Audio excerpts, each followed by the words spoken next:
data, and receiver must know when a valid data is coming. At no point of time there should be a disruption in this flow, because the moment a bit gets corrupted or a data gets corrupted, the entire system may tend for a failure. So we should know how to do it. So there are two ways of communication, serial or parallel.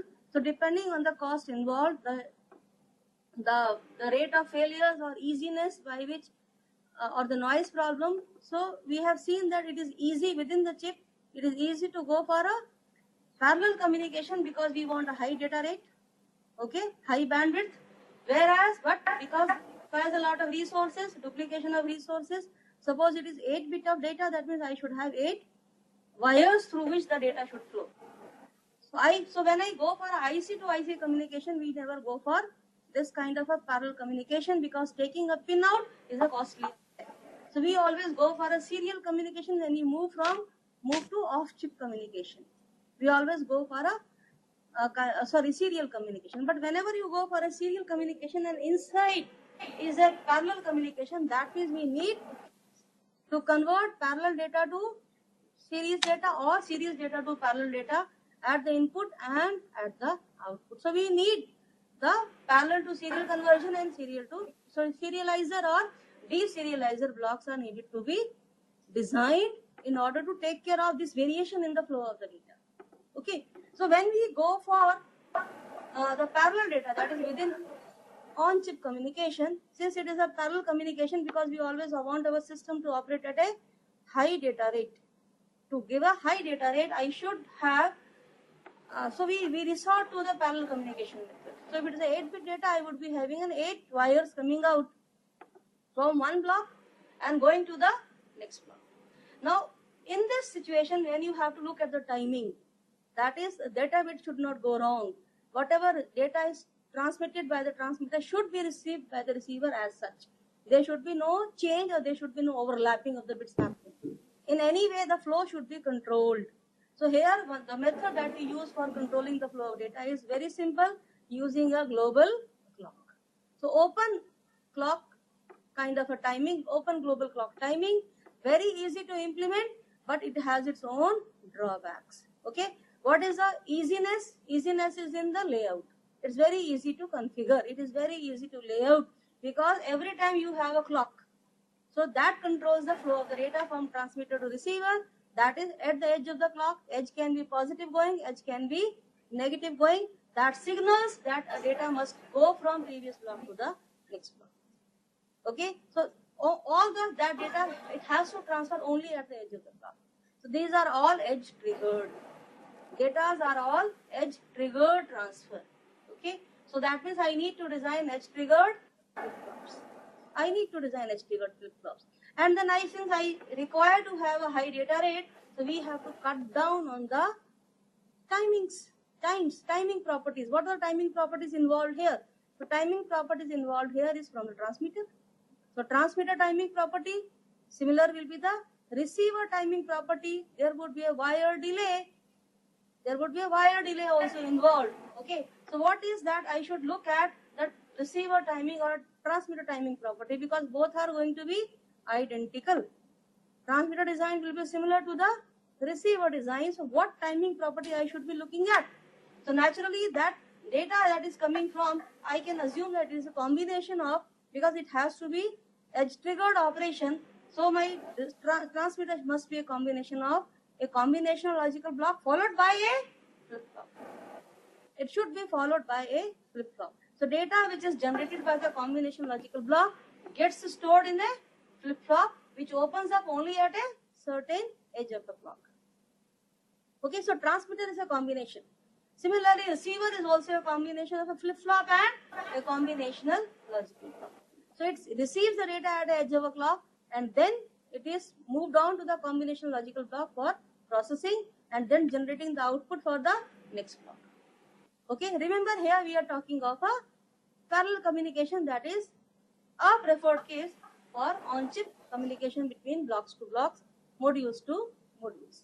Okay, so once we know that, so two things are important over here, that whenever there is a data transfer taking place, how to send the data? Signaling, that is called as a signals. How to send the signal? signaling. So naturally, when the data is moving, it has, as I said, it has two properties attached to it, or two attributes. One attribute is the symbol, the value. It is high or low, and second attribute is the timing at which it is going to happen. Okay, so when you mix the two together, the value with the timing info becomes an event. So whenever an event is happening on the wire, means the data is coming at a particular instant of time. It can be a event triggered. When we say event triggered operation, that means whenever data is there, then only certain processing takes place. Otherwise, as long as there is no change in data, the processing does not happen. Remember, what does it signify? That means we are going for saving of power. Unnecessarily, blocks are not going to function. Okay, so these are known as the event triggered operations. Okay, so now let us look at through an example. Remember, my aim is to achieve the maximum data rate, and my system must be robust also. And we are looking at a open or a global clock kind of a timing methodology, where I am using or controlling the flow of data by using a global clock. So drawback, as I said, because it would be a chain of blocks. It would be a chain of blocks. That means because my clock would be ticking at a regular interval of time, it will have a same cycle time. Okay, period. The time period will be the same for all. Since my blocks can have a different delay, so I have to configure the cycle time of my clock according to the worst case delay. This is the biggest drawback of my global clock synchronous methodology. Okay, so my timing is determined by clock timing is determined by the worst case delay of a block which is taking the maximum time to transmit the data. Okay, so it is based on that. So naturally, it is difficult to get high data rates in such timing methodology. We do not actually get a very high data rate. Okay, for high data rate, that means I have to minimize the clock timing, the clock cycle. Okay, how do we do it? So here we have to have a kind of a closed loop timing methodologies, where we have to have a kind of a control system, a feedback loop, which tries to minimize on only one parameter. It cannot change the timing property of a transmitter. It cannot change the timing property of the receiver. That we cannot change. What we can change is uncertainties. Uncertainty means only two, or timing noise. Uncertainties are also called as the timing noise. We can change only the timing noise, and timing noise are contributed by two factors, that is the clock skew and the clock jitter. So they can control the clock skew and the clock jitter. How does this timing noise affect your data rate? So that means we have to look at the eye diagram. We have to look at the eye diagram. So what all constitutes an eye diagram? We were looking at an eye diagram. This a particular example of an eye diagram where it is taking care of the timing properties of the transmitter receiver, the uncertainties, and the sampling window. Okay, so sampling window, for example, here is taken as a 300 picosecond, and it is always in the middle of the timing diagram, because we assume by the time the data reaches this instant, it is stable and it is valid. So there is no uncertainty.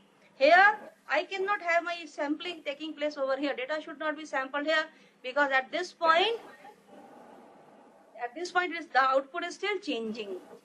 So we have to wait for a certain time before I assume data would be stable. Data can be a valid logic 0 or a valid logic 1. So it must be stable. It should not be in a metastable state. So I should not have my sampling happening closer to the transition times happening or metastability region. So it should not be close to this, and it should not be close to this. So I choose a aperture window or a sampling window somewhere in the middle of the eye diagram. This is how we are first budgeting.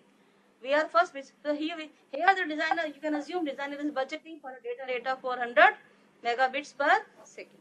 That much data rate we tend to achieve. That means the total T-bit time comes out to be 2.5 nanoseconds to achieve a data rate of 400 megabits per second. Okay, that means one bit transfer from transmitter to receiver should take only 2.5 nanoseconds. Then I should have a second transfer due. Then only my system will operate at a bit rate of 400 megabits per second. I can achieve that bit rate. So here I am taking the timing property. Now this is the time taken by my transmitter to load the data onto the wire, onto the output. Okay, so that is the rise time of my transmitter or receiver, because transmitter receiver are going to be identical. They are the identical blocks. They are not going to be different. Okay, so this is called as the rise time of my transmitter or a receiver. Similarly, this would be again at the other end the rise time. Suppose this is 1 nanosecond. Now what is it composed of? What is this 1 nanosecond is composed of? When I said the rise time, what do you understand by this 1 nanosecond? What is it composed of? It is nothing but clock to Q delay. Clock to Q delay. That means when the clock comes and the data becomes stable, so whatever delay is within that, because flip-flop takes time. Flip-flop takes time to load the data because every transition has a certain delay. So when the edge comes, the flip-flop will turn on and it will produce an output. So how much time you get between, suppose I assume an ideal clock. So that ideal clock from that point to the valid Q value. So this is nothing but a clock to Q delay. So time taken to produce this is I am calling as a T rise here. Actually is going to be a clock to Q delay of my transmitter. Okay, a very simple example of an open global clock synchronous method is nothing but a shift register. Very simple. Why am I saying shift register? Simplest example. Why? Because it involves only a chain of flip-flops. There is no combinational logic in between. So that delay, processing delay is not coming in that. It's only the timing property of flip-flops is going to matter over here. The simplest example of this is a shift register. Okay. So where we have only the clock to Q delay coming into picture. There would be no T logic. There would be no T logic. Otherwise, I would have got a T logic also. Okay. So this is that 1 nanosecond coming. So roughly I assume that from here, suppose this I start, this I'm calling from here to here is 1 T bit. It would be 2.5 nanosecond, should be 2.5 nanoseconds. So 0.5 here goes away and 0.5 goes away. Whatever is available to me is only 1.5 nanoseconds for sampling. Data should be sampled within this, and within this, suppose there is no uncertainty, I can do away with 600 picoseconds. There is no skew, there is no jitter, there is no timing noise, then only this 1.5 nanoseconds will be available to me for sampling. But it never happens. Otherwise, I should have got a higher data rate had I only have this whole length is nothing but 300 picoseconds. I could have achieved a higher data rate. Okay, my system can achieve a high speed. But since I have to, because skew and jitter you cannot minimize. Sorry, you cannot make zero. That is a totally impossible situation. This skew and jitter will always be there. So we have to make, you can say, allocate time for that. As a result, the maximum data rates achievable, they get reduced. Okay, so here this is something where we have what now I'm allocating timing noise, some margin for the noise also. So 600 picosecond on one side of the aperture time and 600 picosecond on another side of the aperture time. Since I'm allocating a 300 picosecond window in the middle of my eye diagram, so total comes out to be 1.5 nanosecond. This is how a designer will budget for a given data rate. Okay, so in this situation, as a little bit same diagram that I am showing over here, but taking into account the, can you see the noise jitter I have taken into account. Just the jitter I have taken into account. Okay, delay. Now delay can vary because delay is always, it depends on so many parameters. It depends on the type of input pattern. It depends on the defluctuations. There are so many factors which can cause a delay to change or uncertainty to change. A skew. Skew is nothing but a spatial. What is a skew? Skew is the spatial variation of arrival of the clock edge in space. That is Because of delay, the space or the edge at which it doesn't come at its nominal time instead, it gets delayed. So spatial variation in the arrival of the clock edge. And jitter is temporal variation. What do we mean temporal? That means because of the PLL uncertainties, PLL problems, because PLL itself is not a very ideal system. So I assume, naturally it is very clear, it is very easy to understand in terms of all digital PLL, where it is only digital implementation. So digital implementation, you can either have a 1 bit, you can either have a quantization as how do you quantize in bits in digital? Whereas in the case of analog, you can have 1, 1.1, 1.2, 1.110. You do not have such close spacing possible in the digital domain. So either you have a 2-bit resolution or 3-bit resolution or 4-bit resolution, but there would be a resolution involved. There would be, so there you can have only a discrete values possible. You can only have a discrete. So when the clock edge will come, normally there is a counter. It starts counting. It starts counting. When it counts till 8, the clock appears. When it counts by 12, clock appears. When it counts by 16, so it counts in discrete spacings. So I cannot have a discrete spacing going as a 7.15. You cannot have. So you cannot have in this situation because of the PLL design itself, if it is all digital PLL, my nominal edge, it gets either, because of this quantization problem, it either little bit shifts on the right side, a little bit shifts on the left side. This is because of the resolution problem in all digital PLL. You can go for analog PLL, then you can have a very close approximation to the nominal time interval, arrival time. It is possible, but then it is not possible in all digital PLLs. Okay, but still the problem will always be there. So I can have a early arrival of the timing edge or late arrival of the timing edge. My system can have a timing edge differing. Okay. Similarly, transmitter can also have a rise time changing. It can also have a change in the rise time. Sometimes it comes, it's less, sometimes it is more. That all depends on the type of combination logic you are implementing. Okay. So if I take that uncertainty and I represent that uncertainty as TU in my eye diagram. Okay. So this is my nominal. Can you see this is my nominal? It can be a late arrival. It can be a early arrival. So can you see this total representation is twice of TU. That is uncertainty in arrival of the data is by TU. So this total is a 2 TU uncertainty. Okay. Worst case, nominal is the center point. Nominal value is the center point.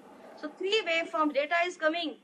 Just as clock can shift because of PLL, data can also shift because of change in the timing properties. Understand that.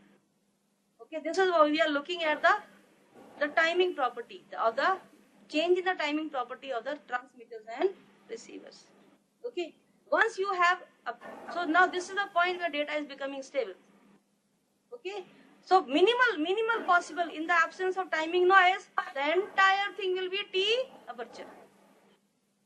Okay, minimum, if I have a minimum time budget, so minimum T cycle time, if there is no noise, if there is no timing noise. Now this timing noise, when I'm saying, remember this T uncertainty is the arrival of the data waveform. There is also an uncertainty in the arrival of the clock waveform. Both things are possible. Okay, so if I do not make margin for, if I assume my clock is ideal, then this will be 0.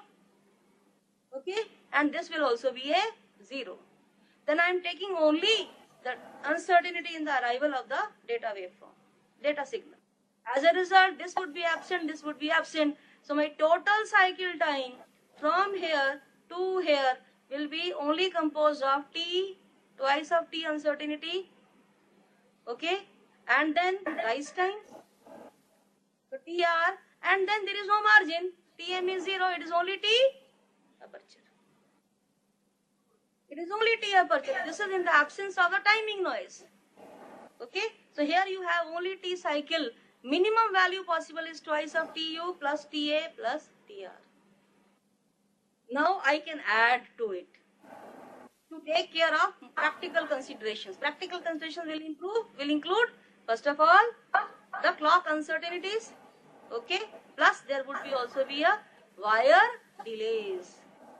That is still not taken. We are assuming wires to be ideal, but wire will also introduce a delay. Wire delays will also be there.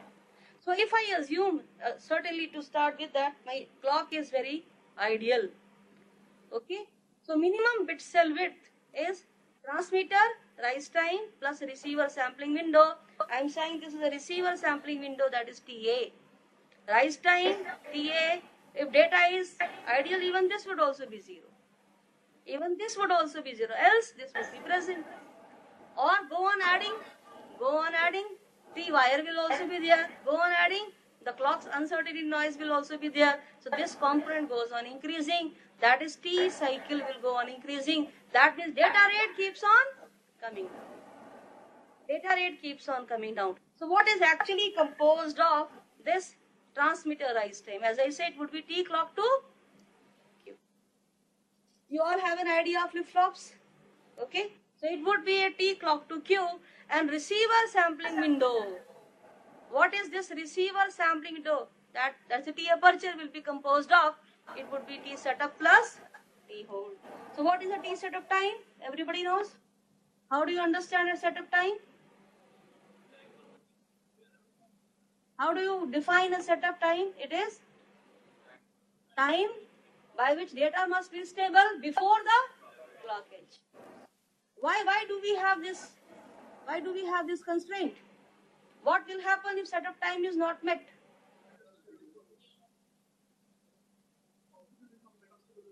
Why? That is correct. Answer is correct. Output may be in a metastable condition. Why? Because it cannot capture the right data. That is okay. That's what he is saying. Data should not be in a metastable state. That's the same thing, to capture the right data. What can cause this metastability to happen? From system point of view, what can cause the metastability to take place?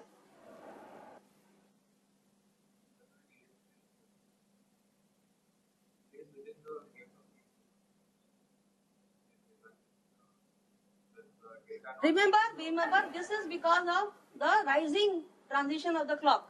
Clock is never ideal. Had clock been ideal, I would never have a T setup. I would never have a T hold.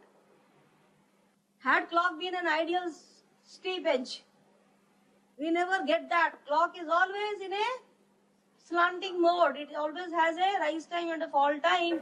And within that phase, data must be stable. When the clock is changing, data must be stable.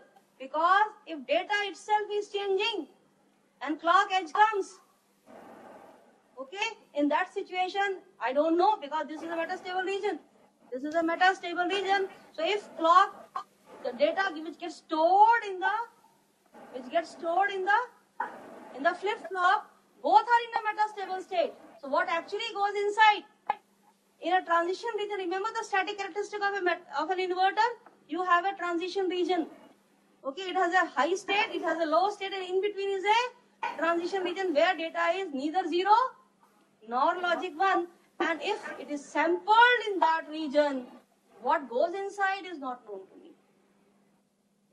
known to me. Because clock itself is a slanting mode, and if data also becomes a slanting mode, the data itself is also changing. I have no way to determine what is actually getting stored in the flip-flop. That is in the receiver. So we control the data. We say, okay, if my clock is coming at a certain instant, let me have at least data stable. So I put a condition that 1 nanoseconds before the clock edge comes, data should not arrive beyond that. Because by 1 nanoseconds, when the clock edge comes, data would have got completely out of the unstable region. Data would have completely gone out of the unstable region. It would either be a logic 1 or it would be a logic 0. That 1 nanosecond stabilization time is necessary for me, so that when clock edge comes, it is stabilized, the data is already stable, so what goes inside is known to me, it is going to be a valid value. And then there is a T hold. So this is because of the this what I'm saying. So data must be stable because clock itself is going to change. Meta stability, I do not want any meta stability to come into. Why do we have a T hold? T hold is a constant which says before the clock edge, after the clock edge, data should remain stable. After the clock edge, data should remain stable. Why? That is because the receiver flip-flop will take time to turn off. It will not turn off immediately. We assume that clock is steep. Had it been steep, it will turn off within no time. Then I will not have any T hold. But because clock itself is not going to change so steeply, it will take time. Receiver flip-flop will take time to turn off. So by the time it turns off completely, I do not allow data to change, because if it changes and receiver is not off, there is a possibility that whatever is getting stored gets destroyed and a new value comes in. So I try to ensure that whatever I have already stored, it never gets destroyed because of any glitch happening in the data in that whole time duration. Because glitch can happen. So transition has to be very, very stable. Data has to be very, very stable.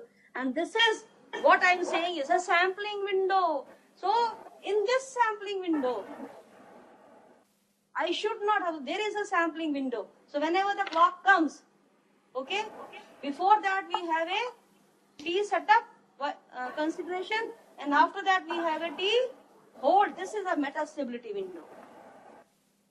Starting from T setup to T hold, in between is the clock edge. This is a meta stability window for me, and here the data must be stable. The data must be highly stable. There should be no variation in data at this point. And I call this as a receiver sampling window because data is stable. So I will sample in this region. Data is sampled over here. That is my aperture time. Data has to be stable over here. Clear? That is my aperture time. And if I add a timing noise to these two terms, a third term will get added. A third term will get added, that is the clock skew or the skew and or timing noise skew and jitter coming from the clock period, the clock waveform. Because clock itself is getting shifted because of the delay, because of the jitter, clock edge. Okay.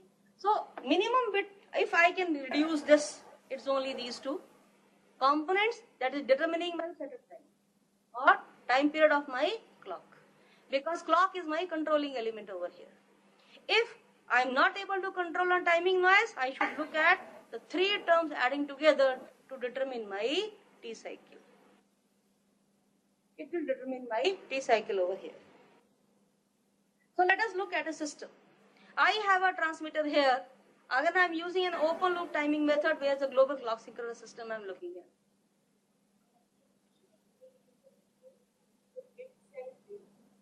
Bit cell width, that's what I am saying. Bit cell width is this. Complete T bit. This is complete T bit. Sorry. This is complete T bit. This is complete T bit. 2.5 nanosecond. That I decide from the data rate. Inverse of the data rate will give me the T bit. So I should not have, to achieving a data rate of 400 megabits per second, my T bit should not be more than 2.5 nanosecond. And within that, I take care of all the timing properties, noise, the meta stability window or the sampling window. So I budget it. If something is not according to this diagram, that means I will not be able to achieve a data rate of 400 megabits per second. So that means if I am designing a transmitter, it should not have a rise time more than 1 nanoseconds. Can you see? From the data rate now comes the specifications for the sub-blocks design. So my transmitter should not have a rise time or clock to queue delay of more than 1 nanosecond. Okay, my uncertainty should not be more than 600 picoseconds. Because if that is happening, that means I will not be able to achieve a T bit of 2.5 nanoseconds. This is bit interval, bit to bit interval. That means one bit transmitted, then second bit will be transmitted, then the third bit will be transmitted. So how fast your clock can tick? How fast your clock can tick? Okay, or if you look at the serial communication, again multiple bits are getting transmitted from one node to the next node. 8-bit data has to be transmitted. 8-bit data has to be transmitted. That means within this, to achieve a data rate of 400 megabits per second in a serial communication, in this 2.5 nanoseconds, 8-bit have to transmit. Because one complete data has to finish within this. That means there the constraint is even more. There the constraint is even more. That means the total time available is only 1/8 of this. So there you have much more control on timing noise. You should have much more stricter design of transmitters and receivers. You should have, because then you cannot have a timing rise time of 1 nanosecond. You cannot afford. So serial communication has its own benefits, but has its own constraints also. Parallel communication, you get more time, but then you use more resources. 8 wires are required just to transmit 8-bit data. Whereas in a serial communication, only 1 wire is required. Resources are less, but then constraints are increasing. Okay. So we were looking at a sampling, at the example of an open loop timing, where I'm using a global clock as a synchronous methodology or a timing. We have a transmitter, we have a receiver. There will be 8 such data lines because I'm assuming 8-bit data to be transferred. So just 1 wire is shown, but assume it to be a parallel 8 wires. Okay, and we are given, suppose I'm choosing this system, and the property of this system is shown everywhere, that you have a skew of 100 picoseconds, you have a jitter of 50, or you can see the timing parameters written in over here. Okay, so bit cell is, we require a 2.5 nanosecond, this is what is required. Okay, transmitter rise time is 1 nanosecond, cable delay, that is wire delay, is 6.25 nanoseconds. Wire itself is taking time to transmit the data. It is not instantaneous, there is no equipotentiality over here. It doesn't take 0 nanoseconds to finish the data from one end to the next end. Then there is a receiver, aperture time is 300 picoseconds, transmitter delay, maybe the logical delay that I am talking about is 500 picoseconds. Buffer, that means the buffers which are getting included over here, because PLL is being generated over here, clock circuitry is over here, and then it is transmitted to the blocks. There is a whole distribution network. Here it is just 2 wires has been shown. And we know that to cut down the clock delay, remember we intersperse it with delays. Super buffers, do you remember? Super buffer designs where you have a long wire delay to be cut down by adding buffers. And that buffer width goes on. If you want a minimum delay, logical effort concept, the buffer width goes on increasing, tapered, or even if it is not increasing, you have to have buffers in between, identical buffers in between. If you are not going by the concept of tapered buffers. I hope you all know the super buffer designs. Okay. So the way to curtail a wire delay is to make it a chain of inverters. We have to make it a chain of inverters. Otherwise, delay will be tremendous because the delay of the wire increases as L square. Everybody knows that? Okay? The delay of the wire increases as the square of the length. So the length is only 1 millimeter, it would be 1 millimeter square proportional. If you increase it to 2, it would be 4 times. It is a 3, it would be 9 times. So we do not allow the length to increase to a larger value because delay increases as a square of that. Delay increases in the square fashion. So what do? We cut a long wire into smaller subsections. We segment, and then we do not allow a segment to have a certain width more than a certain limit. We have a limit condition on that. Okay, and then we say, okay, between segment to segment I place a inverter. If you don't want an inverter, maybe a buffer, inverter pair, or if not an inverter pair, some kind of a buffer, because you do not want the signal functionality to change. Either use even number of inverters, or if you are not using even number, you design a buffer which does not invert the functionality. Okay, so in this situation you have an inverting buffer or you have a non-inverting buffer. The simplest non-inverting buffer is the inverter pair. Otherwise, other implementations are also possible. So what happens? What's the limit? How much segment length now you can achieve when you go for this kind of system? Any answer? What's the minimum segment length you should have? When do you get the minimum delay in this situation where you have you have buffers at regular intervals of segment length? Under what condition you will get minimum delay? I'm using all buffers to have the same delay. All buffers are identical. I'm not using tapering of the width. Under what condition you will get the minimum delay? You can do this simulation very easily or analysis. What you can have, write the expression for delay for n number of buffers. Okay, and a segment length you may take as L. Write the delay and then you minimize it with respect to n. How many buffers you should have? Try to do it. You should get n equal to, or the segment buffer delay must be equal to the segment delay. The condition at which you will get the minimum delay is when the segment delay is equal to the buffer delay. Then you will get the minimum delay, total delay will be minimized. So if my buffer delay is an inverter delay, that means my segment should be only that much long for which the delay is equal to the buffer delay. So if you equate the two terms together, suppose my segment length is L. So what is the length for the segment delay? It would be half small r small c L square. What is r? Small r. Resistance per unit length. Am I saying something that you don't know? You don't know this concept? You all know. Okay. So half RCL square. I hope Goa students also know this. Hello? You also know, Goa students? Goa students? Do you know this concept or not? Yes or no? Yes, ma'am. You know. So you should speak out. Okay? I'm just trying to recall that concept. Everybody should know. So how much should be your segment length before a buffer should be added? That's what I'm recalling in this at this time. So if a segment length is L, half RCL square must be equal to the buffer, tau buffer. Okay?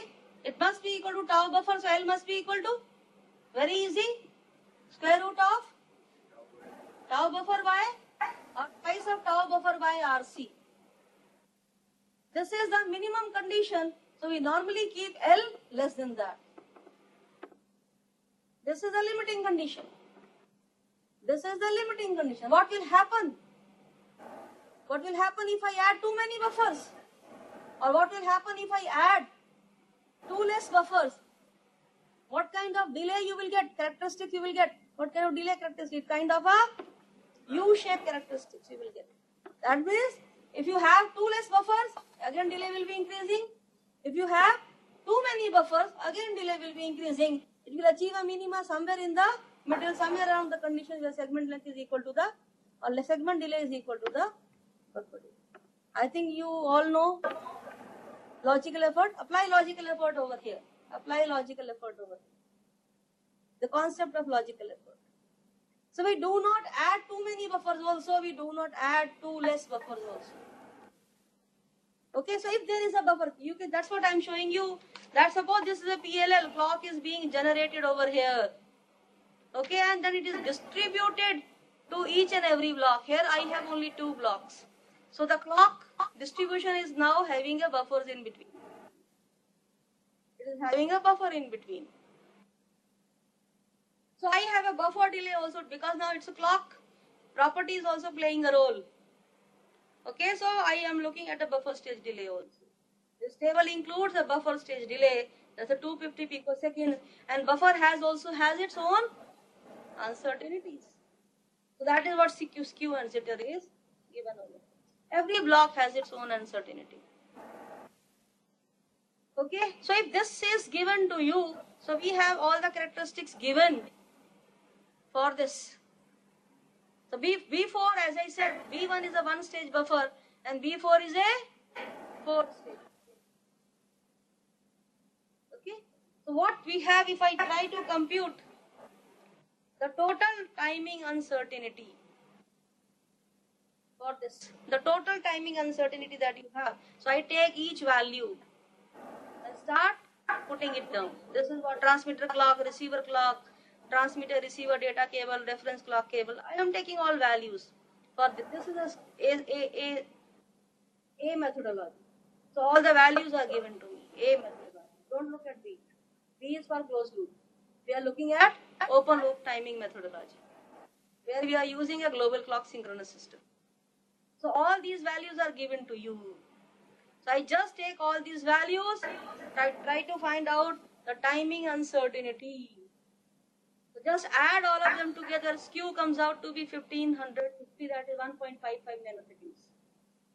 Whereas jitter comes out to be 600 nanoseconds. If I add all of them together, both these together, I get the total timing uncertainty as 2.15 nanoseconds. And how much I have allocated in my 2.5 nanosecond budget? Look, what we were discussing in the diagram, how much we have taken care of? Only 1200, 600 on this side and only 1200 picoseconds. That means if this is the timing properties of my system, I cannot achieve a data rate of 400 megabits per second. I cannot achieve. That means I have to now work on my system to reduce these values. In a global clock, either you have to work at each and individual thing, or in a closed loop system, we design a feedback path, which tries to control the timing uncertainty without changing the path.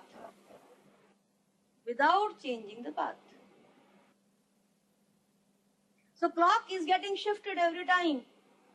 So what does this feedback path does? It tries to bring the clock edge to the location desired. It rearranges. Every time there's a shift, it brings it back. That is what we call as a closed loop synchronous system or timing, closed loop timing. Whereas here, this is an open loop timing. There is nothing. Once it is shifted, it is shifted. There is nothing to bring it back to the location desired. That timing instant desired. No, we don't have that. But when you go for a closed loop timing system, I'm using more resources. That means extra design circuitry is required. I have to use. That's why I'm saying implementing an open loop system is much more easier. Okay? So once we have understood this, okay, this is again the thing that you should understand. I've shown in details. Okay? This is the same thing that we have been discussing. Now, one thing you should understand, that we always try to sample in the aperture window where we assume data is stable. We never, you can say, we never sample here, we never sample here. We always should sample our data in the aperture window, sampling window. Should be in the middle of and that sampling window should always be in the middle of the eye diagram. So that I have given it a sufficient margin to stabilize. So if I say, suppose I have a transmitter. Let me say.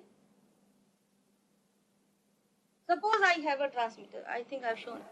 I have a transmitter. This is the point at which transmitter puts the data at its output. So it takes half nanosecond to rise to its final value or fall to its final value. Okay, transmitter flip-flop. Then I should be sampling it in the middle of the clock. Okay, so from here to here is 1 T-bit. So from here to here is half T-bit. So minimum time taken, minimum possible time taken for data to flow from transmitter to receiver is only half T-bit. So transmitter starts giving the data here at this instant, and receiver is sampling at this point. Okay, so you should have, because of this constraint that we should always sample, we are assuming that sampling window is not shifting, it is in the middle of the T-bit or the I diagram. So minimum bit interval should be half T-bit. Minimum possible, theoretically I am saying. So whatever is your T-bit, you can start having a sampling at half T-bit. That means now if I have multiple, now think of a serial communication where you have multiple bits coming one after the another on the same node, on the same wire. As I said, within 2.5 nanoseconds. Okay, all n bits should get transmitted. So that means a T bit is 1/8 of 1 by nth of that. 1 by nth of that. Or if you think in terms of a parallel communication, the receiver has sent 1 bit, it can immediately start next bit. So what's the difference for no overlapping? The difference between the two bits must be at least half bit. Half bit, or it should be a multiple of half bit. Or it should be a multiple of half bit, because there should be no overlapping. Otherwise data will get corrupted. So my data bits must be non-overlapping in nature when they are getting transmitted through a wire, one after the other. So they should be a multiple of half T-bit. They should be a multiple of half T-bit. Here we are assuming there is no cable delay, but the moment cable delay comes, my T-bit also have an extra term coming out to be from T-wire. Remember that. Because till now my T-bit is only composed of T uncertainty, aperture time and the rise time. So we can find out the range of bit periods that we can achieve. And they would be a function of number of bits you are transmitting. And what's the rise time, aperture time, uncertainty. Naturally, the bit periods will be a function of this. So you will have a minima and you will have a maxima. So you can have, there is only one bit transfer. If there is only one bit transfer, so n may be 1, then T bit will be simply whatever we have allocated plus T wire. As simple as that. So your T bit must be minima is that, it can be more than that. This is the minimum limit. If there are n such wires, think of a serial communication, so T bit will be 1/nth of that. So n, or it can be n times T bit. Must be this value, and this T wire will add up over here. It will be plus T wire. Okay. And if it is, or there is another constraint, so one is from here. And then you can have another constraint coming from the T wire, the total wire delay. Because then you should not have overlapping. Should not have overlapping at all, because T wire will also take time. So now if this is my entire wire, suppose this is my entire wire, this is entire cable. Now here I am not talking of an equipotential nature of the wire, because equipotential criteria says that all points are at the same potential in a wire. That means it has a zero resistance. But here, because there is a delay, it has an RC kind of a structure. Every wire can be modeled like a RC structure. That means different points are at different voltages. So equipotential criteria does not apply over here. So my different points of wire may be at a different potential. In that situation, if I have, say, n data will be getting transmitted from this end to this end. I am sampling at the middle of my T bit. This is at the receiving end. This is the receiving end. And it is being transmitted from this end. Suppose from this point is my transmitter. I have taken this instant to the sampling instant that is at the middle of the I diagram. So it may be, I have shown 2 plus and a half, 2.5, or it can be only 1 also. You can understand in any way. N can be 1 also. Okay, so total T wire from moving from here to here. If it is only bit which is getting transferred at a time. So that means starting from transmitter to receiver, T wire must be equal to minimize half T bit period. Half T bit period. That means N is 1, so this goes to 0. T wire must be at least equal to half T bit. Half T bit. At least there is only one bit transfer. And we know bits must be sampled at the middle of the I diagram. So now I have two constraints. Now think in terms of serial communication, that one will get replaced by N. That one will get replaced by N. So now if I look at these two equations, I try to find the range of bit periods available will be given by this equation from the above two equations that we have looked at. You can change N equal to 1, 2, 3 depending on your requirements. The range of bit periods possible will be this. Okay, so whatever is N coming out to be, okay, so different values of N. Okay, T uncertainty given as this. So minimum T bit is 2.483 for the previous example we have taken, and maxima is 2.525 for different values of N. For different values of N. So we can again ascertain what's the minimum possible in the T bit, what's the maximum possible for different, but whether you are communicating a 3-bit data on a single node or only 1-bit data you are communicating a single node. As the period is over? Okay, so we should stop here. So I would be continuing this initial part I am taking from the Daly and Polton's book. It's a very good book, okay? But terminology is different from what is used in the Rabe. But if you start reading, initially you may face a problem because matching may be required, okay? But then concept is the same. The base is the same. The concept doesn't change. But then he uses a different terminology and Rabe uses a different terminology.